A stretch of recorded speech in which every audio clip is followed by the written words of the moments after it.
ನಮಸ್ಕಾರ ಸ್ನೇಹಿತರೆ, ಹೇಗಿದ್ರೆ ಎಲ್ಲರೂ ಚೆನ್ನಾಗಿದ್ದೀರಾ ಅನ್ಕೊಳ್ಳಿ ಸ್ನೇಹಿತರೆ.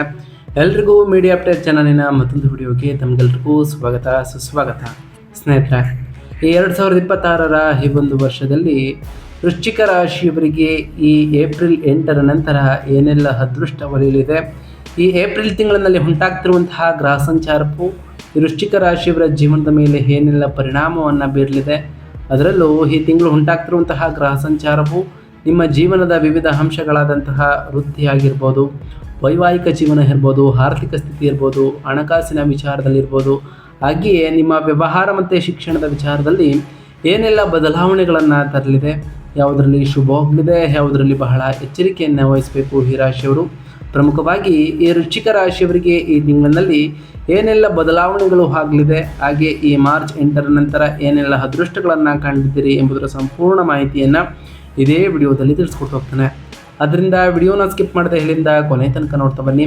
ಸ್ಕಿಪ್ ಮಾಡಿ ವಿಡಿಯೋ ನೋಡೋದ್ರಿಂದ ಅಷ್ಟು ಇನ್ಫಾರ್ಮೇಷನ್ ಅರ್ಥ ಆಗೋದಿಲ್ಲ. ಸೊ ಫಸ್ಟಿಂದ ಎಂಟು ತನಕ ವಿಡಿಯೋನ ವಾಚ್ ಮಾಡಿ. ಹಾಗೆ ನಮ್ಮ ಈ ವಿಡಿಯೋ ಇಷ್ಟ ಆಗಿತ್ತು ಅಂದರೆ ವಿಡಿಯೋಕ್ಕೆ ಒಂದು ಲೈಕ್ ಮಾಡಿ. ಯಾರೇನು ನಮ್ಮ ಚಾನಲ್ನ ಸಬ್ಸ್ಕ್ರೈಬ್ ಮಾಡ್ಕೊಂಡಿಲ್ಲ ಅವರು ಈಗಲೇ ಸಬ್ಸ್ಕ್ರೈಬ್ ಮಾಡ್ಕೊಳ್ಳಿ ಸ್ನೇಹಿತರೆ. ಸಬ್ಸ್ಕ್ರೈಬ್ ಮಾಡ್ಕೊಂಡು ಪ್ರತಿನಿತ್ಯ ವಿಡಿಯೋ ವಾಚ್ ಮಾಡ್ತಿರೋರಿಗೆ ಥ್ಯಾಂಕ್ ಯು ಸೊ ಮಚ್ ಅಂತ ಹೇಳ್ತಾ, ಈ ಏಪ್ರಿಲ್ 8ರ ನಂತರ ಏನೆಲ್ಲ ಬದಲಾವಣೆಗಳು ಆಗಲಿದೆ ಎನ್ನುವುದನ್ನ ತಿಳ್ಕೊಳ್ಳೋದು ಮುಂಚೆ ಈ ಏಪ್ರಿಲ್ ತಿಂಗಳು ಹೇಗಿರಲಿದೆ ಈ ವೃಶ್ಚಿಕ ರಾಶಿಯವರಿಗೆ ಎಂಬುದನ್ನು ಮೊದಲನೇದಾಗಿ ತಿಳ್ಕೊಳ್ತಾ ಬರೋಣ. ಹೌದು ಸ್ನೇಹಿತರೆ, ಈ ವೃಶ್ಚಿಕ ರಾಶಿಯವರಿಗೆ ಮಾನಸಿಕ ಸ್ಥೈರ್ಯವನ್ನು ಆಳವಾಗಿ ಪರೀಕ್ಷಿಸುವಂತಹ ತಿಂಗಳು ಈ ಏಪ್ರಿಲ್ ತಿಂಗಳು. ಇದೇ ಸಮಯದಲ್ಲಿ ನಿಮಗೆ ಅದ್ಭುತವಾದಂತಹ ವಿಜಯಗಳನ್ನು ಸಹ ನೀಡಲಿದೆ ಅಂತಲೇ ಹೇಳ್ಬೋದು. ಈ ಹೊಸ ಶೈಕ್ಷಣಿಕ ವರ್ಷದ ಆರಂಭದೊಂದಿಗೆ ಏಪ್ರಿಲ್ 2ರಂದೆಯೇ ನಿಮ್ಮ ಲಗ್ನದ ಅಧಿಪತಿ ಮಂಗಳನು ಕೂಡ ನಿಮ್ಮ 5ನೇ ಮನೆಯಾದ ಮೀನರಾಶಿಯನ್ನು ಪ್ರವೇಶವನ್ನು ಮಾಡಿರೋ ಕಾರಣ, ಅಲ್ಲಿ ಶನಿಯೊಂದಿಗೆ ಮಂಗಳನು ಕೂಡ ಸೇರೋ ಕಾರಣ ಸಾಕಷ್ಟು ಬದಲಾವಣೆಗಳು ಕೂಡ ಉಂಟಾಗ್ತಾ ಹೋಗ್ತದೆ. ಅದೇ ರೀತಿಯಲ್ಲಿ ಏಪ್ರಿಲ್ 11ರಂದು ನೀಚ ಸ್ಥಾನದಲ್ಲಿ ಇರತಕ್ಕಂತಹ ಬುಧನೂ ಸಹ ಈ ಜೋಡಣೆಗೆ ಸೇರ್ತಾನೆ. ಈ ತ್ರಿವಳಿ ಗ್ರಹಗಳ ಸಂಗಮವು 5ನೇ ಮನೆಯಲ್ಲಿನ ಈ ಗ್ರಹಗಳ ಯುದ್ಧವು ನಿಮ್ಮನ್ನು ಮಾನಸಿಕವಾಗಿ ಗೊಂದಲದಿಂದ ಕಾಡ್ತದೆ ಅಂತಲೇ ಹೇಳ್ಬೋದು. ವಿಶೇಷವಾಗಿ ನಿಮ್ಮ ಮಕ್ಕಳ ಭವಿಷ್ಯ ಮತ್ತು ಅವರ ಆರೋಗ್ಯದ ಮತ್ತು ಆಧಾರರಹಿತ ಭಯಗಳ ಬಗ್ಗೆ ವಿಪರೀತವಾದಂತಹ ಆತಂಕವನ್ನು ಈ ಬದಲಾವಣೆಯು ಉಂಟು ಮಾಡಲಿದೆ ಅಂತಲೇ ಹೇಳ್ಬೋದು. ಆದರೆ ಈ ರಾಶಿಯವರು ಈ ತಿಂಗಳಿನಲ್ಲಿ ನಿರಾಶೆಗೊಳ್ಳುವಂತಹ ಅವಶ್ಯಕತೆ ಇರಲ್ಲ. ಏಕೆಂದರೆ ಏಪ್ರಿಲ್ 14ರಂದು ನಿಮ್ಮ 10ನೇ ಮನೆಯ ಕರ್ಮಾಧಿಪತಿಯಾದಂತಹ ಸೂರ್ಯನು 6ನೇ ಮನೆಯಲ್ಲಿ ಮೇಷರಾಶಿಯಲ್ಲಿ ಉಚ್ಚ ಸ್ಥಿತಿಯನ್ನು ತಲುಪುವ ಕಾರಣ ಇದು ನಿಮ್ಮ ವೃತ್ತಿಪರ ಜೀವನದಲ್ಲಿ ಒಂದು ಬೃಹತ್ ತಿರುವನ್ನು ಸೂಚಿಸ್ತಾ ಬರ್ತದೆ. ಕಚೇರಿಯಲ್ಲಿ ನಿಮ್ಮ ಶತ್ರುಗಳು ನಿಮ್ಮ ಮುಂದೆ ನಿಲ್ಲಲು ಸಾಧ್ಯವಾಗುವುದಿಲ್ಲ. ಇದಲ್ಲದೆ ಏಪ್ರಿಲ್ 19ರಂದು ನಿಮ್ಮ 7ನೇ ಮನೆಯ ಅಧಿಪತಿ ಶುಕ್ರನು ತನ್ನ ಸ್ವಂತ ರಾಶಿಯಾದಂತಹ ವೃಷಭವನ್ನು 7ನೇ ಮನೆಯಲ್ಲಿ ಪ್ರವೇಶವನ್ನು ಮಾಡುವ ಕಾರಣ ಇದು ನಿಮ್ಮ ಪಾಲುದಾರಿಕೆ ವ್ಯವಹಾರಗಳಲ್ಲಿ ಉತ್ತಮವಾದ ಬದಲಾವಣೆಗಳನ್ನು ತರಲಿದ್ದು ಗಗನಕ್ಕೆ ಏರ್ತಾ ಹೋಗ್ತದೆ ಅಂತಲೇ ಹೇಳ್ಬೋದು. ನಿಮ್ಮ ವೈವಾಹಿಕ ಜೀವನಕ್ಕೆ ಮತ್ತೆ ವಸಂತದ ಅರಳುವಿಕೆಯನ್ನು ತರಲಿದೆ ಅಂತಲೇ ಹೇಳ್ಬೋದು ಸ್ನೇಹಿತರೆ ಈ ಏಪ್ರಿಲ್ ತಿಂಗಳು. ಹಾಗಾದರೆ ಈ ಏಪ್ರಿಲ್ ತಿಂಗಳಿನಲ್ಲಿ ವೃಶ್ಚಿಕ ರಾಶಿಯವರಿಗೆ ಇರತಕ್ಕಂತಹ ಪ್ರಮುಖ ಗ್ರಹ ಸಂಚಾರಗಳೇನು ಎನ್ನುವುದರ ವಿಚಾರಕ್ಕೆ ಬರೋದಾದರೆ, ಮೊದಲನೇದಾಗಿ ಶನಿ ಗ್ರಹದ ವಿಚಾರಕ್ಕೆ ಬರೋದಾದರೆ, ಶನಿಯು 5ನೇ ಮನೆಯ ಮೀನರಾಶಿಯಲ್ಲಿ ಇರುವ ಕಾರಣ ನಿರಾಶವಾದಿ ಆಲೋಚನೆಗಳು ಅಂದರೆ ನೆಗೆಟಿವ್ ಥಾಟ್ಸ್ಗಳು ಈ ರಾಶಿಯವರಿಗೆ ಹೆಚ್ಚಾಗ್ತಾ ಹೋಗ್ತದೆ. ಪ್ರೇಮ ವ್ಯವಹಾರಗಳಲ್ಲಿ ವಿಳಂಬಗಳನ್ನು ಕೂಡ ಕಾಣ್ತಾ ಬರ್ತೀರಿ. ರಿಯಲ್ ಎಸ್ಟೇಟ್ ಬಗ್ಗೆ ಬಹಳ ಕಾಳಜಿಯನ್ನು ವಹಿಸುವುದು ಕೂಡ ಈ ರಾಶಿಯವರಿಗೆ ಅವಶ್ಯಕವಾಗಿರಲಿದೆ ಅಂತಲೇ ಹೇಳ್ಬೋದು. ಇನ್ನು ಬುಧ ಗ್ರಹದ ವಿಚಾರಕ್ಕೆ ಬರೋದಾದರೆ, 5ನೇ ಮನೆಯ ನೀಚ ಸ್ಥಾನದಲ್ಲಿ ಇರತಕ್ಕಂತಹ ಬುಧನು ಏಪ್ರಿಲ್ 11ರಿಂದ ರಾಶಿ ಬದಲಾವಣೆಯನ್ನು ಮಾಡಿರೋ ಕಾರಣ ಹೂಡಿಕೆಯ ನಷ್ಟಗಳು ಅಂದರೆ ಇನ್ವೆಸ್ಟ್ಮೆಂಟ್ನಲ್ಲಿ ಲಾಸನ್ನು ಅನುಭವಿಸ್ತಾ ಹೋಗ್ತೀರಿ. ಸ್ನೇಹಿತರೊಂದಿಗೆ ತಪ್ಪು ಗ್ರಹಿಕೆಗಳು ಮತ್ತು ವಿದ್ಯಾರ್ಥಿಗಳಿಗೆ ಏಕಾಗ್ರತೆಯ ಕೊರತೆಯೂ ಕೂಡ ಈ ಬುಧನ ಸಂಚಾರದಿಂದ ನೀವು ಕಾಣ್ಬೋದಾಗಿದೆ ಅಂತಲೇ ಹೇಳ್ಬೋದು. ಇನ್ನು ಸೂರ್ಯಗ್ರಹದ ವಿಚಾರಕ್ಕೆ ಬರೋದಾದರೆ, 6ನೇ ಮನೆಯ ಉಚ್ಚ ಸ್ಥಾನದಲ್ಲಿ ಇರತಕ್ಕಂತಹ ಸೂರ್ಯನು, ಅದರಲ್ಲೂ ಏಪ್ರಿಲ್ 14ರಂದು ಪ್ರವೇಶವನ್ನು ಮಾಡತಕ್ಕಂತಹ ಸೂರ್ಯನು ಈ ರಾಶಿಯವರಿಗೆ ಅಮೋಘ ವೃತ್ತಿಯಲ್ಲಿ ಯಶಸ್ಸನ್ನು ತಂದುಕೊಂಡಿದ್ದಾರೆ. ಶತ್ರುಗಳ ನಾಶವೂ ಕೂಡ ಆಗ್ತಾ ಹೋಗ್ತದೆ. ಅನುಕೂಲಕರವಾದಂತಹ ಸರ್ಕಾರಿ ವ್ಯವಹಾರಗಳು ಕೂಡ ನಡೆಯಲಿದೆ ಅಂತಲೇ ಹೇಳ್ಬೋದು ಸ್ನೇಹಿತರೆ. ಇದರಿಂದ ಉತ್ತಮ ಧನಲಾಭಗಳನ್ನು ಕೂಡ ಸೂರ್ಯನ ಈ ಸಂಚಾರದಿಂದ ಕಾಣ್ತಾ ಬರ್ತೀರಿ. ಇನ್ನು ಶುಕ್ರ ಗ್ರಹದ ವಿಚಾರಕ್ಕೆ ಬರೋದಾದರೆ, ಶುಕ್ರನು 7 ಮತ್ತು 12ನೇ ಮನೆಯ ಅಧಿಪತಿಯಾಗಿ ಇರೋದರಿಂದ, ಹಾಗೆ 7ನೇ ಮನೆಯ ಸ್ವಕ್ಷೇತ್ರದಲ್ಲಿ ಏಪ್ರಿಲ್ 19ರಂದು ರಾಶಿ ಬದಲಾವಣೆಯನ್ನು ಮಾಡುವ ಕಾರಣ ಇದು ನಿಮ್ಮ ಜೀವನದಲ್ಲಿ ಮಾಲವ್ಯ ರಾಜಯೋಗವನ್ನು ನಿರ್ಮಾಣ ಮಾಡಲಿದ್ದು ವೈವಾಹಿಕ ಆನಂದವನ್ನು ಕೂಡ ಕಾಣ್ತಾ ಬರ್ತೀರಿ. ವ್ಯಾಪಾರ ವಿಸ್ತರಣೆಯನ್ನು ಮಾಡಬೇಕು ಅಂತ ಅಂದ್ಕೊಂಡಿದ್ರೆ ಅದು ಕೂಡ ಉತ್ತಮವಾಗಿ ನೆರವೇರಲಿದೆ ಅಂತಲೇ ಹೇಳ್ಬೋದು.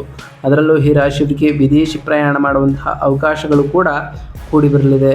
ಇನ್ನು ಈ ರಾಶಿಯವರಿಗೆ ಸಂಬಂಧಪಟ್ಟಂತೆಯೇ ಕುಟುಂಬ ಮತ್ತು ಆರೋಗ್ಯದ ವಿಚಾರಕ್ಕೆ ಬರುತ್ತಾದರೆ ನಿಮ್ಮ ಲಗ್ನದ ಅಧಿಪತಿ ಮಂಗಳನು ಜಲತತ್ವದ ರಾಶಿಯಾದ ಮೀನದಲ್ಲಿ ಶನಿಯೊಂದಿಗೆ ಸೇರೋ ಕಾರಣ ಈ ಸಂಯೋಜನೆಯು ನಿಮಗೆ ಜೀರ್ಣಕಾರಿ ಸಮಸ್ಯೆಗಳು, ಗ್ಯಾಸ್ಟ್ರಿಕ್ ತೊಂದರೆಗಳು ಅಥವಾ ಹೊಟ್ಟೆ ನೋವುಗಳಿಂದ ತೊಂದರೆಯನ್ನು ನೀಡಲಿದೆ.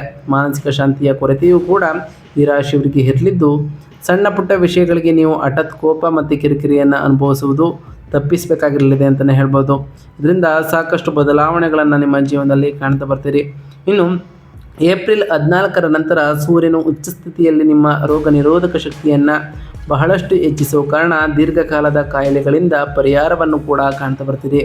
ಹಾಗೆ ಸೂರ್ಯನ ತೀವ್ರವಾದಂತಹ ಶಾಖವು ನಿಮ್ಮ ದೇಹದಲ್ಲಿ ಉಷ್ಣಾಂಶವನ್ನು ಹಾಗೆ ಪಿತ್ತವನ್ನು ಕೂಡ ಹೆಚ್ಚಿಸಲಿದೆ. ಸಾಕಷ್ಟು ನೀರನ್ನು ಕುಡಿತಾ ಬನ್ನಿ, ಇದರಿಂದ ಸಾಕಷ್ಟು ಬದಲಾವಣೆಗಳನ್ನು ಕಾಣ್ತಾ ಬರ್ತೀನಿ ಅಂತಲೇ ಹೇಳ್ಬೋದು.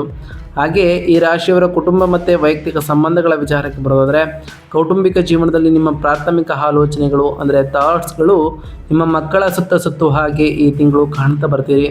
ನಿಮ್ಮ 5ನೇ ಮನೆಯ ಮೇಲೆ ಗ್ರಹಗಳ ಸ್ಥಾನ ಇರುವ ಕಾರಣ ಈ ಗ್ರಹಗಳ ಪ್ರಭಾವದಿಂದ ನಿಮ್ಮ ಮಕ್ಕಳ ಶಿಕ್ಷಣ, ಆರೋಗ್ಯ ಅಥವಾ ಅವರ ಹಠಮಾರಿಯಾದಂತಹ ವರ್ತನೆ ನಿಮಗೆ ತೀವ್ರವಾದಂತಹ ಆತಂಕವನ್ನು ಕೂಡ ಉಂಟು ಮಾಡಲಿದೆ. ನೀವು ಅವರನ್ನು ಅತ್ಯಂತ ತಾಳ್ಮೆಯಿಂದ ನಿಭಾಯಿಸ್ತಾ ಬನ್ನಿ, ಸಾಕಷ್ಟು ಬದಲಾವಣೆಗಳನ್ನು ಕಾಣ್ತಾ ಬರ್ತೀರಿ ಅಂತಲೇ ಹೇಳ್ಬೋದು. ವೈವಾಹಿಕ ಜೀವನಕ್ಕೆ ಸಂಬಂಧಪಟ್ಟಂತೆಯೇ ಏಪ್ರಿಲ್ 19ರವರೆಗೆ ನಿಮ್ಮ ಸಂಗಾತಿಯೊಂದಿಗೆ ಸಣ್ಣ ಪುಟ್ಟ ವಾದಗಳು ಕೂಡ ಬರ್ಬೋದು. ಶುಕ್ರನು, ಅದರಲ್ಲೂ ಏಪ್ರಿಲ್ 19ರಂದು 7ನೇ ಮನೆಯ ಅಧಿಪತಿ ಶುಕ್ರನು ತನ್ನ ಸ್ವಂತ ರಾಶಿಯನ್ನು ಪ್ರವೇಶಿಸುವುದು ಅದ್ಭುತವಾದಂತಹ ಸುದ್ದಿ ಆಗ್ತಾ ಹೋಗ್ತದೆ. ಗಂಡ ಮತ್ತು ಹೆಂಡತಿಯ ನಡುವೆ ಪ್ರೀತಿ ಮತ್ತು ವಾತ್ಸಲ್ಯವು ಕೂಡ 2 ಪಟ್ಟು ಹೆಚ್ಚಾಗಲಿದ್ದು, ನೀವಿಬ್ಬರೂ ಒಟ್ಟಿಗೆ ಐಷಾರಾಮಿ ರಜೆಗಳಿಗೆ ಅಥವಾ ಶಾಪಿಂಗ್ ಪ್ರವಾಸಕ್ಕೆ ಹೋಗ್ಬೋದು. ಅವಿವಾಹಿತರಿಗೆ ಅತ್ಯುತ್ತಮವಾದಂತಹ ವಿವಾಹ ಸಂಬಂಧಗಳು ಕೂಡ ಅಂತಿಮಗೊಳ್ಳಲಿದೆ ಅಂತಲೇ ಹೇಳ್ಬೋದು.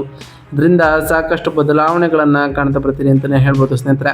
ಇನ್ನು ಈ ರಾಶಿಯವರ ಶಿಕ್ಷಣ ಮತ್ತು ವಿದ್ಯಾರ್ಥಿಗಳ ವಿಚಾರಕ್ಕೆ ಬರೋದಾದರೆ, ಈ ಏಪ್ರಿಲ್ 8ರ ನಂತರವೂ ಕೂಡ ಇದು ಅತ್ಯಂತ ಕಷ್ಟಕರವಾದಂತಹ ಅವಧಿ ಅಂತಲೇ ಹೇಳ್ಬೋದು. ಶಿಕ್ಷಣದ 5ನೇ ಮನೆಯು ತೀವ್ರವಾದಂತಹ ಗ್ರಹಗಳಿಂದಾಗಿ ಆವೃತವಾಗಿರೋ ಕಾರಣ, ಶಿಕ್ಷಣದ ಕಾರಕನಾದಂತಹ ಬುಧನು ನೀಚ ಸ್ಥಾನದಲ್ಲಿ ಇರುವ ಕಾರಣ ಅಧ್ಯಯನದಲ್ಲಿ ಏಕಾಗ್ರತೆ ಸಂಪೂರ್ಣವಾಗಿ ಇರುವುದಿಲ್ಲ ಮತ್ತು ಕೆಟ್ಟ ಅಭ್ಯಾಸಗಳಿಗೆ ಬಲಿಯಾಗುವಂತಹ ಅಪಾಯವೂ ಕೂಡ ಇರಲಿದೆ. ಏಪ್ರಿಲ್ 14ರ ನಂತರ 6ನೇ ಮನೆಯಲ್ಲಿ ಇರತಕ್ಕಂತಹ ಸೂರ್ಯನ ಪ್ರಬಲ ಶಕ್ತಿಯಿಂದಾಗಿ ವೈದ್ಯಕೀಯ, ಇಂಜಿನಿಯರಿಂಗ್ ಅಥವಾ ಸರ್ಕಾರಿ ವಲಯದಲ್ಲಿ ಕೆಲಸ ಮಾಡಿರ್ತಕ್ಕಂತಹ ಜನಗಳಿಗೆ ಸಾಕಷ್ಟು ಬದಲಾವಣೆಗಳನ್ನು ಕಾಣ್ತಾ ಬರ್ತೀರಿ. ಹಾಗೆ ಈ ರಾಶಿಯವರು ನಿಮ್ಮ ಪ್ರಯತ್ನಗಳನ್ನು ಮೀರಿದ ಅದ್ಭುತವಾದಂತಹ ರ್ಯಾಂಕ್ಗಳನ್ನು ಕೂಡ ಗಳಿಸ್ತಾ ಹೋಗ್ತೀರಿ. ಇನ್ನು ಈ ರಾಶಿಯವರ ಹಣಕಾಸಿನ ವಿಚಾರದ ಬಗ್ಗೆ ಮಾತನಾಡ್ತಾ ಬರೋದಾದರೆ, ಆರ್ಥಿಕವಾಗಿ ಈ ಏಪ್ರಿಲ್ ತಿಂಗಳು ಮಿಶ್ರ ಫಲಿತಾಂಶಗಳನ್ನು ನೀಡುತ್ತವೆ. ಆದರೂ ನಿಮ್ಮ 2ನೇ ಮನೆಯ ಧನಾಧಿಪತಿ ಗುರು 8ನೇ ಮನೆಯಲ್ಲಿ ಸ್ಥಾನವನ್ನು ಪಡೆದಿರುವುದರಿಂದ ಬರಬೇಕಾದಂತಹ ಹಣವು ವಿಳಂಬವಾಗಬಹುದು ಅಥವಾ ನೀವು ಅನಿರೀಕ್ಷಿತ ಖರ್ಚುಗಳನ್ನು ಕೂಡ ಎದುರಿಸ್ಬೋದು. 5ನೇ ಮನೆಯಲ್ಲಿ ಮಂಗಳ, ಶನಿ, ಬುಧನ ಸಂಯೋಗದಿಂದಾಗಿ ಸ್ನೇಹಿತರಿಗೆ ನೀಡಿದಂತಹ ಸಾಲದ ಹಣವನ್ನು ವಸೂಲಿ ಮಾಡುವುದು ಕೂಡ ತುಂಬ ಕಷ್ಟಕರವಾಗಿರಲಿದೆ. ಏಪ್ರಿಲ್ 14ರ ನಂತರ 6ನೇ ಮನೆಯಲ್ಲಿ ಉಚ್ಚ ಸ್ಥಾನದಲ್ಲಿ ಇರತಕ್ಕಂತಹ ಸೂರ್ಯನಿಗೆ ನಿಮ್ಮ ಹಳೆಯ ಸಾಲಗಳನ್ನು ತೀರಿಸಲು ಬೇಕಾದಂತಹ ಹಣವನ್ನು ನಿಮ್ಮ ಉದ್ಯೋಗದ ಮೂಲಕ ವ್ಯವಸ್ಥೆಗೊಳಿಸಲಾಗ್ತದೆ. ಬ್ಯಾಂಕ್ಗಳಿಂದ ನೀವು ನಿರೀಕ್ಷಿಸಿದಂತಹ ಸಾಲಗಳು ಕೂಡ ಮಂಜೂರಾಗಲಿದ್ದು, ಏಪ್ರಿಲ್ 19ರ ನಂತರ ಶುಕ್ರನ ಬಲವು ನಿಮಗೆ ಆರ್ಥಿಕ ಒತ್ತಡವನ್ನು ಗಮನಾರ್ಹವಾಗಿ ಕಡಿಮೆ ಮಾಡಲಿದೆ ಅಂತಲೇ ಹೇಳ್ಬೋದು. ಇದರಿಂದ ಸಾಕಷ್ಟು ಬದಲಾವಣೆಗಳನ್ನು ಕೂಡ ಕಾಣ್ಬೋದಾಗಿದೆ ಸ್ನೇಹಿತರೆ. ಇನ್ನು ಈ ರಾಶಿಯವರಿಗೆ ಸಂಬಂಧಪಟ್ಟಂತೆಯೇ ಸಾಕಷ್ಟು ಬದಲಾವಣೆಗಳನ್ನು ಈ ಏಪ್ರಿಲ್ 6ರ ನಂತರ ಕಾಣ್ತಾ ಬರ್ತೀರಿ. ಹಾಗಾದರೆ ಈ ಏಪ್ರಿಲ್ 8ರ ನಂತರ ಏನೆಲ್ಲ ಬದಲಾವಣೆಗಳನ್ನು ಕಾಣಲಿದ್ದೀರಿ ಅನ್ನೋದನ್ನ ಒಂದೊಂದಾಗಿ ತಿಳ್ಕೊಳ್ತಾ ಬಂದಿದ್ದೀರಿ. ಹಾಗೆ ಈ ರಾಶಿಯವರು ಈ ಟೈಮ್ನಲ್ಲಿ ಮಾಡಬೇಕಾಗಿರುವಂತಹ ಸರಳ ಪರಿಹಾರಗಳೇನು ಅಂತ ನೋಡ್ತಾ ಬರೋದಾದರೆ, 5ನೇ ಮನೆಯಲ್ಲಿನ ಮಂಗಳ, ಶನಿ, ಬುಧ ದೋಷವನ್ನು ಹೋಗಲಾಡಿಸಲು ಮತ್ತು ಉಚ್ಚ ಸ್ಥಾನದಲ್ಲಿ ಇರತಕ್ಕಂತಹ ಸೂರ್ಯ ಮತ್ತು ಶುಕ್ರನ ಆಶೀರ್ವಾದವನ್ನು ಆಹ್ವಾನಿಸಲು ನಾವು ತಿಳಿಸ್ಕೊಡುವಂತಹ ಸರಳ ಪರಿಹಾರಗಳನ್ನು ಮಾಡ್ತಾ ಬನ್ನಿ. ಸುಬ್ರಹ್ಮಣ್ಯ ಸ್ವಾಮಿಗೆ ಆರಾಧನೆಯನ್ನು ಮಾಡಿ, ನಿಮ್ಮ ಲಗ್ನದ ಅಧಿಪತಿ ಮಂಗಳನನ್ನು ಸ್ಥಿರಗೊಳಿಸಲು ಮತ್ತು ಮಕ್ಕಳಿಗೆ ಸಂಬಂಧಿಸಿದಂತಹ ಅಡೆತಡೆಗಳನ್ನು ತೆಗೆದುಹಾಕಲು ಪ್ರತಿ ಮಂಗಳವಾರ ಸುಬ್ರಹ್ಮಣ್ಯ ಅಷ್ಟಕವನ್ನು ಪಠಿಸುವುದು ಕೂಡ ಉತ್ತಮವಾದಂತಹ ಫಲಗಳನ್ನು ನೀಡಲಿದೆ ಅಂತಲೇ ಹೇಳ್ಬೋದು. 8ನೇ ಮನೆಯಲ್ಲಿ ಗುರು ಮತ್ತು ನೀಚ ಸ್ಥಾನದಲ್ಲಿ ಬುಧ ಇರುವ ಕಾರಣ ಉಂಟಾಗುವಂತಹ ಶೈಕ್ಷಣಿಕ ಮತ್ತು ಆರ್ಥಿಕ ಅಡೆತಡೆಗಳನ್ನು ನಿವಾರಿಸಲು ಗುರುವಾರದಂದು ದತ್ತಾತ್ರೇಯ ಅಥವಾ ದಕ್ಷಿಣ ಮೂರ್ತಿಯನ್ನು ಪೂಜಿಸಿ. ಪ್ರತಿ ಶನಿವಾರದಂದು ಓಂ ಶಂ ಶನೈಶ್ವರಾಯ ನಮಃ ಎಂಬ ಮಂತ್ರವನ್ನು ಜಪಿಸುವ ಜೊತೆಗೆ ಶನಿದೇವರಿಗೆ ಪ್ರಿಯವಾಗಿರುವಂತಹ ಕಪ್ಪು ಎಳ್ಳಿನ ಬತ್ತಿಯನ್ನು ಹಚ್ಚೋದ್ರಿಂದ ಸಾಕಷ್ಟು ಬದಲಾವಣೆಗಳನ್ನು ಕಾಣಬಹುದಾಗಿದೆ. ಪ್ರತಿ ಶುಕ್ರವಾರದಂದು ತಾಯಿ ಜಗನ್ಮಾತೆಯಾದಂತಹ ಲಕ್ಷ್ಮೀ ದೇವಿಗೆ ಪೂಜೆಯನ್ನು ಸಲ್ಲಿಸಿ, ಲಕ್ಷ್ಮೀ ದೇವಿಗೆ ಪ್ರಿಯವಾಗಿರುವಂತಹ ಬಿಳಿಯ ಹೂಗಳನ್ನು ಅರ್ಪಿಸಿ ಪೂಜೆಯನ್ನು ಸಲ್ಲಿಸೋದ್ರಿಂದ ಸಾಕಷ್ಟು ಉತ್ತಮವಾದಂತಹ ಫಲಗಳನ್ನು ನೀವು ಕಾಣಬಹುದಾಗಿದೆ ಸ್ನೇಹಿತರೆ. ನಾವು ತಿಳಿಸ್ಕೊಟ್ಟಿರುವಂತಹ ಈ ಎಲ್ಲ ಸರಳ ಪರಿಹಾರಗಳನ್ನು ಈ ರಾಶಿಯವರು ಮಾಡಿದ್ದೇ ಆದರೆ ನಿಮ್ಮ ಜೀವನದಲ್ಲಿ ಸಾಕಷ್ಟು ಬದಲಾವಣೆಗಳನ್ನು ಕಾಣ್ತಾ ಬರ್ತೀರಿ. ನೀವು ಅಂದುಕೊಂಡಿರುವಂತಹ ಕಾರ್ಯಗಳು ಕೂಡ ಯಾವುದೇ ಅಡೆತಡೆ ಇಲ್ಲದೆ ನೆರವೇರ್ತಾ ಬರ್ತದೆ ಸ್ನೇಹಿತರೆ. ಇದಾಗಿತ್ತು ಇವತ್ತಿನ ಒಂದು ವಿಡಿಯೋ ಸ್ನೇಹಿತರೆ. ವಿಡಿಯೋ ಇಷ್ಟ ಆಗಿತ್ತು ಅಂದರೆ ವಿಡಿಯೋಗೆ ಒಂದು ಲೈಕ್ ಮಾಡಿ. ಯಾರಿನ್ನೂ ನಮ್ಮ ಚಾನಲ್ನ ಸಬ್ಸ್ಕ್ರೈಬ್ ಮಾಡ್ಕೊಂಡಿಲ್ಲ ಅವರು ಈಗಲೇ ಸಬ್ಸ್ಕ್ರೈಬ್ ಮಾಡ್ಕೊಂಡು ಪ್ರತಿನಿತ್ಯ ವಿಡಿಯೋ ವಾಚ್ ಮಾಡ್ತಿರೋರಿಗೆ ಥ್ಯಾಂಕ್ ಯು ಸೋ ಮಚ್ ಅಂತ ಹೇಳ್ತಾ, ಹಾಗೆ ಕಮೆಂಟ್ನಲ್ಲಿ ಓಂ ಶನೈಶ್ವರಾಯ ನಮಃ, ಓಂ ಗುರುಭ್ಯೋ ನಮಃ, ಓಂ ಲಕ್ಷ್ಮೀನಾರಾಯಣಾಯ ನಮಃ ಎಂದು ಕಮೆಂಟ್ ಮಾಡಿ ಸ್ನೇಹಿತರೆ.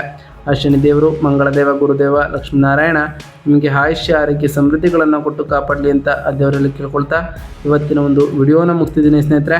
ಸಿಗ್ತೀನಿ ಮತ್ತೊಂದು ವಿಡಿಯೋದೊಂದಿಗೆ. Thank you for watching.